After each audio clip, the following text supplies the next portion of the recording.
Ето как да се подготвиме за торнадото. Понеже нямаме такива въртеливи лостове, ще го направим на прав лост, като има три начина. Най-лесният е, може би, този, който е на всяка дръжка, просто се хващате и се придвижвате доста бавничко и хабите доста хват. Другия вариант е да вкарате и бицепса, малко по-бързичко ще бъде, но малко повече ще ви измори ръцете. В зависимост в кой компонент е в самото трасе. Ето така.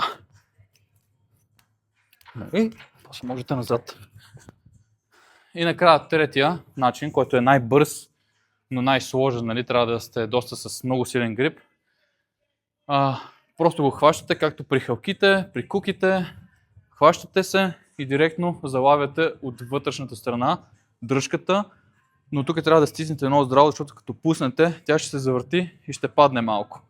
После отивате пак, хващате отпред, пак попадате малко, хващате следващата.